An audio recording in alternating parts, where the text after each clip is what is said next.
Hey folks, Jimmy Cavanaugh here with Will Chukerman for IU Sportcom, coming live from Assembly Hall, live for us anyway, Uh-huh.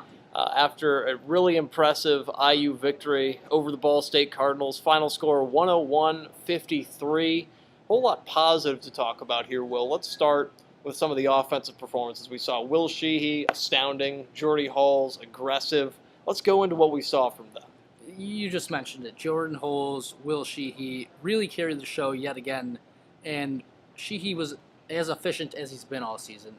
Great game, and it's so big him coming off the bench, giving that team that extra scoring boost because when guys in the starting lineup don't produce, he comes in there, and when he shoots that jumper, he's almost unguardable. You talk about maybe if Victor Oladipo develops his jump shot more, he's unguardable. It's just incredible what Will Sheehy can do with that mid-range jumper. 8 of 9 from the floor. The only miss on a three-pointer, but mid-range, automatic, like you said. And then Jordan Hulls. In the first half, it was all Jordan Hulls. He had 12 first-half points, just 7 of 10 from the floor, 3 of 6 from three-point range. He was quicker than any defender they put on him, but the aggressiveness is something you gotta love to see. And that's something I was going to say. He knew that he was quicker than everybody out on the floor, so he knew that he can create his own jump shot. And that's something that you don't always see from him. You normally see him catch and pop, but now this year he is creating his own jump shot, and it's added another facet to his game, which we didn't necessarily see this year. And the coaching staff is more than impressed with the amount of work he's putting in, and it's definitely showing out on the court. There were a lot of offensive contributors. Christian Watford had double figures. Cody Zeller, an uber efficient 15 points. They scored 101 points, so obviously there are buckets to be had. Let's talk about the defense, though, because IU shoots 60% from the floor. They double Ball State. They hold the Cardinals to 30% shooting from the floor. Will, talk about what we saw out there on the defensive end. These guys are pressing up 40.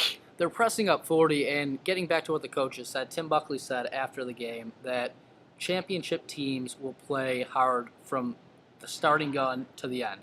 And that team, they were pressing from the get-go. They were pressing when they were up 40 in the second half. And this is something that people talked about. The defense maybe isn't near what the offense is capable of, but they're working each and every game on that defense, and it's definitely showing out on the floor. Yogi Ferrell's been playing better on defense. Jordan Holes has been playing better on defense. It's down the line. Everybody's getting better on that defensive side of the ball. And Ball State has been not a great team, but a capable team this year. And while the offense was the story, at the end of the game, it was not that way at the start. At the under 8 timeout, the score was 21-13. IU held Ball State to 13 points in the first 12 minutes of that game. So the defense was there. And then during that turnaround on that run to end the half, they allowed 6 points the rest of the way. 19 first-half points for the Cardinals. That's a really encouraging sign for a defense that was somewhat of a question mark for some people coming into the year. And I thought it was very interesting how this team came out because I thought that they were going to come out a little bit sluggish. They had just finished a great tournament in Brooklyn against a very physical Georgetown team. They go into overtime in that game, and then they have arguably the biggest game of the season on Tuesday night against North Carolina. So you combine those two and you say the slow start, it's warranted a little bit, but then this team just went into a hyperdrive and just controlled the rest of the game, and they showed why they're the number one basketball team in the country right now. Yeah, and we'll obviously get to the North Carolina game in a bit. That's coming up on Tuesday, and we'll address that at the very end of this. But first, a more pertinent story. Well, the 101 points, for Hoosier fans who are familiar, means free Qdoba for the first 100 fans to present a game ticket at participating Qdoba restaurants. And Austin Etherington, the hero of the game. Let's talk about what we saw from Etherington there. Maybe poor sportsmanship, but a great play. It was definitely a great play at the end, laying one in with about, I think there were 24 seconds left on the clock. He definitely didn't need to go for the layup, but I think it was a little bit of redemption for him missing the free throw late in the Sam Houston State game. He wanted the fans to get that Qdoba, and finally, I bet he's right there, signing autographs out there, shaking hands. In this crowd, it was a great crowd from the get-go, and it was sparsely attended at the end of the game. That's putting it nicely. Fans were on their feet. They were. I don't know. Press row was on its feet. Press row. Me and you both looked at each other. We were like, "Yes, it finally happened." Qdoba. It finally happened. Of course, we're not going to end up getting the Qdoba, and half the people in the crowd aren't even going to go there. But it's just fun to cheer for those types of things. And it's great to see that these guys have fun out on the court, and Austin Etherington deserves it after missing that free throw, getting that layup at the end. It's really the principle of the thing because, like you said, Etherington, the GOAT last time, misses the free throw to get the fans 100. Did he steal that last pass? Because there was 24 seconds to go. Ball State inbounding. Etherington steals this pass. And then goes races coast to the other end, up 50 points to lay this ball in, draw the contact, draw the foul.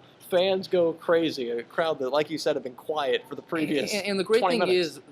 is we're talking about Austin Etherington being the GOAT because he didn't get the 100th point of the game. Yeah. It's not like he missed a game-winning three or missed a layup late in the game. This team is consistently putting up monster offensive numbers, and I doubt this will be the last time these fans are treated to some freaky dough. Now, on that point, let's get to North Carolina. It's the game coming up on Tuesday. They play at an incredibly high pace.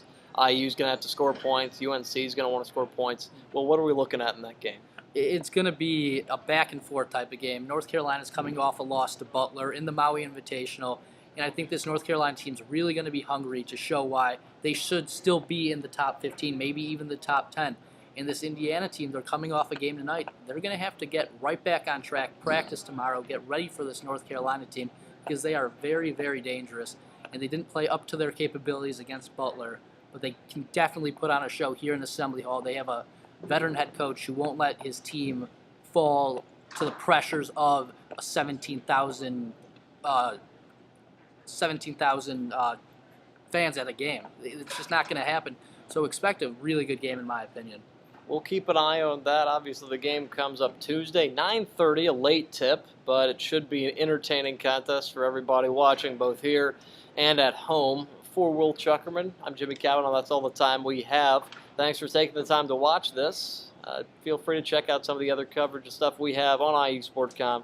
Good night. Travel well, folks. Thanks for watching.